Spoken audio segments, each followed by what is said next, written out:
I installed a hitch on my 2022 Outlander. It's the black edition, it's the full-size one, and I'm going to put in a wiring harness. Now, I ordered the hitch off Etrailers, and I also ordered the wiring harness from them. There's many places that have it. This is the one that I used. This was made specifically for my vehicle, and I'm going to show you what it takes to install this harness. Put trailer lights on your Outlander, and I want to show you just what I've come across, and I will pause it from time to time as I get to different sections, and I'll try to show you the things to watch for and to make, hopefully speed up and make it as easy and pain-free as possible. So the first thing I did is right here at your tail light, you have this plastic piece right here. Now if you'll move your weather stripping back a little bit, this thing snaps in here, and you can gently pry and wiggle, and it'll pop loose. And we'll set that to the side. Then you'll find two Phillips head screws right here. You take those out, and then carefully pull straight back, and you will pull your tail light assembly loose. You see it has these keepers here where it slides in and snaps shut, and then the screws secure it. Now the wiring went through the body with this grommet, and if you peel this grommet apart, then you can pull out the wiring harness here. It was attached like so. And to undo it, you just push the little clip and unplug it. Now, what's nice about this is it already comes with the right clips already on it. So to install this, I put the terminal there,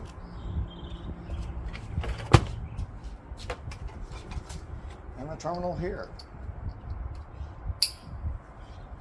Boom, it's hooked up on this side. All I have left is a ground wire here, which I'll probably put underneath this body screw right here. So this will all fit right back down in there.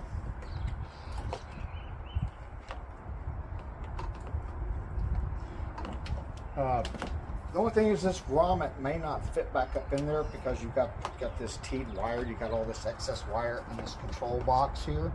And let me get to a point where I find out where to mount this control box, and I'll run the rest of the stuff and I'll bring you back. Alrighty, let me show you what I've done here. Is with this ground screw, what I did is I took this 10mm screw loose, took it out, put the ground wire behind it, ran the screw back through there. This is a 10mm, and it's one of the most common sizes on cars nowadays. And what I recommend is I went and bought this set here. It came with 7 or 8 10mm sockets, 1/4 inch drive, 1/2 inch drive, or 3/8 drive, wobble, straight, long, short. You also have the long, and this is a nice little assortment. I recommend getting one of these universal 10mm sets.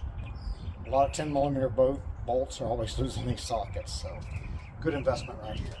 So anyway, so what I do is I put my ground wire in, I have my other wiring attached. Now what I'm going to do with this controller is I'm going to mount it down inside here, and I am also going to run these wires, which will be, this is my trailer hookup wiring, which will come down around behind the bumper to my hitch. And then this wiring right here, which runs around, this will run to the right hand side and go in just like this one did, and this will be from my right hand turn and brake, tail turn and brake. So now also with this controller right here is also have a single black wire. This is a power wire, and the kit came with wiring and connectors, and this will need to be run all the way up to the battery.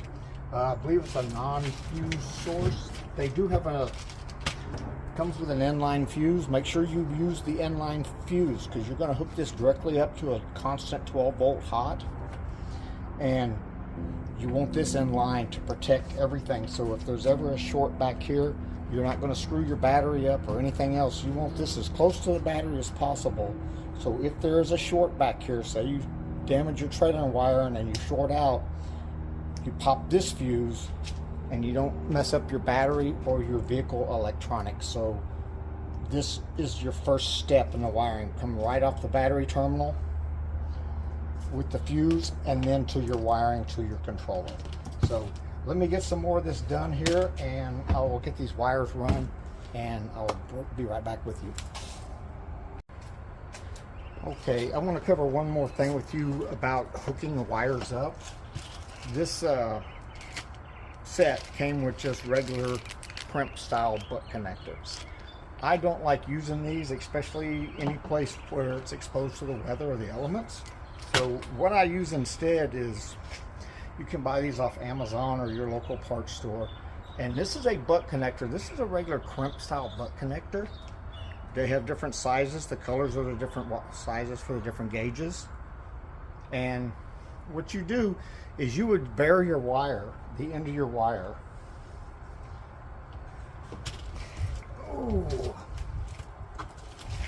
You would trim back a little bit of this insulation right here on your wiring.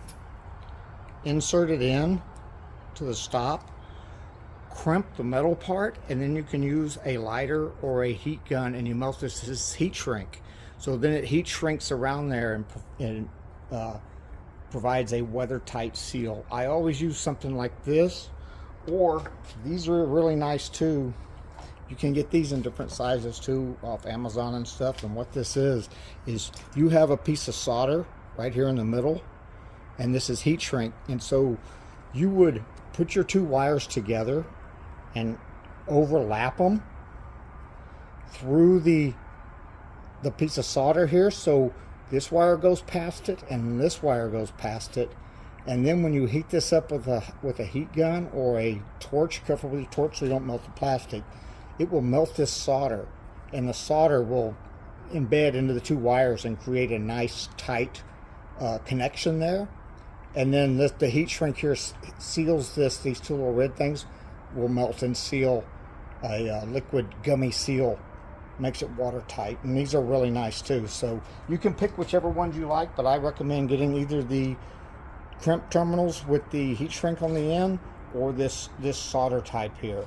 These are is pretty nice. That's all I use. I do not use these regular crimp-on connectors here. I just throw them away. I don't like them. I prefer, especially with a newer vehicle, I want to make sure that I'm not going to do anything that could possibly void a warranty. I don't want to create any shorts or issues or problems down the road. That's why I always use the best stuff I can find, especially with wiring. So, all right, let me get back to running these wires, and I'll bring you back. All right, I'm ready to pull the wires through, and what I've done is I've fed this black wire down through and have it hanging underneath, and then I use a little bit of electrical tape to tape on the trailer plug and the right hand side harness to use it as a fish tape, because I don't have my fish tape here. So I'm going to use this to pull this all the way through, and let me get that down there. And anyway, just a little tip for you to don't forget, when you pull one wire through, tape them together and just drag the rest through as a fish tape. Okay, now that I have all my wiring pulled down through and hanging underneath the car, I can go back and reinstall this light assembly here. And you will have a clip back here on the very back. There's a plastic snap that it fits into.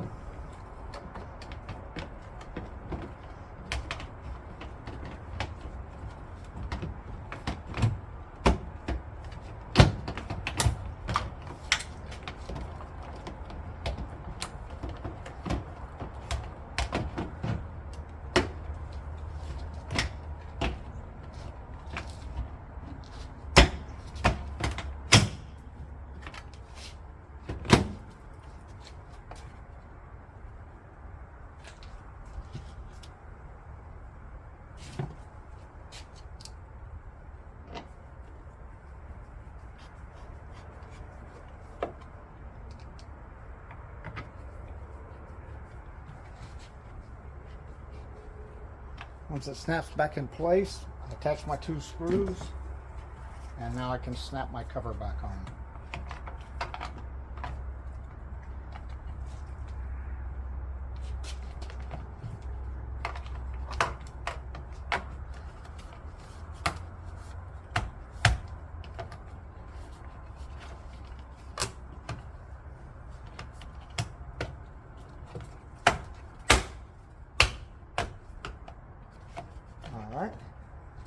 That side's done.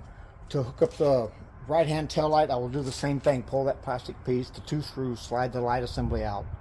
Just plug in the 2 connectors right here and then put that back together. So that's pretty much a duplicate of this. And then I will get back to running my power wire and my trailer plug. Alright, I'm running that power wire to the front, and I went on a little bit of a journey, and I'm going to show you how I did this, because you want to make sure that that wire is free from any moving parts, exhaust parts, anything like that. And there's a nice convenient channel running down the front of the car all the way to the front. The toughest part was feeding the wire behind this splash shield here. You can see I took off, there's 1 screw holding this, and then snap clips. Actually 2 screws, one on the bottom, one on top. But what I did, if you have a fish tape, you basically run your wire here, and I know it's kind of hard to see, but there's a gap up there on top of that splash guard. You can run that, you can see the daylight there. In fact, I'll see if I can get there. You can kind of see my hand right there. So I fed that wire up through there on the top side of this splash guard. So it's underneath this splash guard. And I fished it around. You have a fish tape. It's not bad at all. And it comes out right here. There's a snap clip. There's a snap clip right here, and they're real easy. You just pry this top up and the whole thing pulls out. And to put it in, you just push it back in the hole and push down. Don't worry if you break these. You can find these sets on Amazon, real cheap and easy. Little tool makes it easy to pop them loose. But anyway, so I popped these panels loose. Now this channel running the length of the car here, I don't know, make sure I'm underneath the car to see if I can get a good view. But anyway, this channel runs all along, and you have 3 or 4 Phillips screws. You take this screw back. This is actually a channel for a wiring harness from your rear. So what I did is I just pulled them 4 screws down. You don't even take this off. You just peel it back, push the wire in there. Once I fished it around the front, so it runs all the way to the front. It comes up here at the front tire. Okay, and what I did is I didn't even take this apart. I don't know if you can see here. This is your splash guard around your front tire.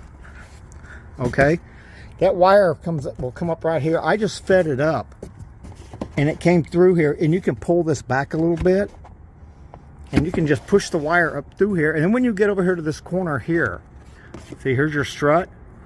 The wire is actually behind here, and right behind here, I didn't even take it apart. There's a place for me to, there's a hole right there I can get my fingers through, and I just pushed the wire through there. And then I came around to the top side, and here's your battery, and here's the wire, and it just pops out right here. And I had to use a pair of pliers to grab the end of it, long those pliers, and pull it up. So now what I have is I have my wire, my power wire, run from the front of the car, from the back of the car to the front of the car, through a wiring harness, a factory wiring harness. The only thing I went around was the splash shield here.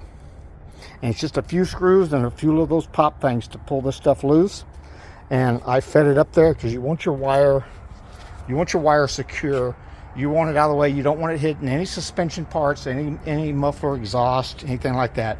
And I run it alongside there, and I will use these plastic zip ties to secure it in a couple places where it's not in that channel, so it's not rubbing on anything. So it wasn't as bad as I thought it was going to be. It took me a couple minutes to figure it out, how I was actually going to do it. But once I did it, you can see it wasn't that bad at all. Now, if you don't feel confident doing something like this, then by all means take it to a mechanic, take it to a dealer, pay somebody to have it installed. Just make sure that you do a good job, use quality materials, do it properly so that you don't void a warranty in any way. So, okay, well, let me get back to hooking up the wires up at the front here and put these panels back on, and I'll be back with you for the final install. Okay, I want to show you how these little clips here pop out. See if I'm going to show you. I'm going to do this one-handed here. Here's that clip, You can either use that tool or you can get a little screwdriver and carefully just pop this loose, right? And you see how this piece pulls out, and when it comes out, the whole thing comes out like that, okay? Then you can put your panel piece back up. This one's torn. I don't know how that happened. I didn't have the screw out, but anyway, you just push this thing flat through the hole right there, and to re-secure, you just push this right back, and now your panel, this is how you hold them panel pieces on. And you can buy these things in bulk from Amazon. I buy them in bulk because I have to take all this panel off to change the oil on this, and it's secured by a bunch of those, and over time they snap and they break.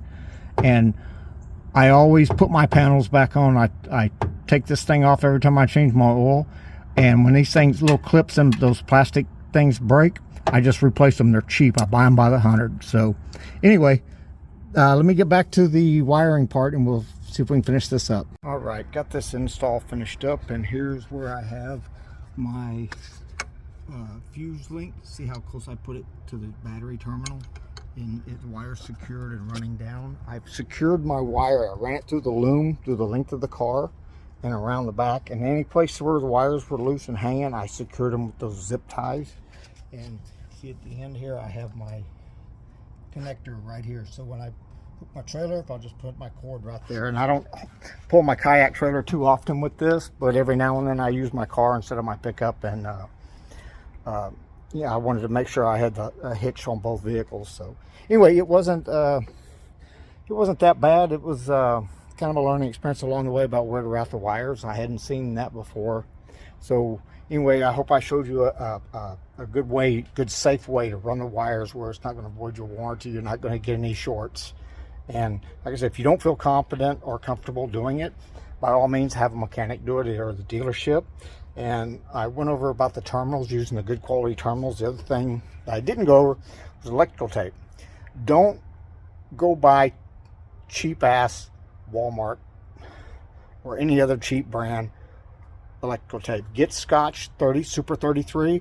If you get the Super 33 rated wire electrical wiring tape, you're doing good. So just get a good quality brand. It's only a couple bucks more, and it lasts better. It works better. It's made out of better material. So okay, well, that wraps this video up. I hope everything I hope if you do an install, it works out well for you. And it wasn't as bad as I thought it was going to be. So it just took me a little while to figure out where to run the wires, but conveniently there's that wire loom place to run it from front to rear, so that was nice. So okay, well, good luck. If you have any comments, questions, let me know. Put it down in the comments. Like, subscribe. I'll bring you more videos.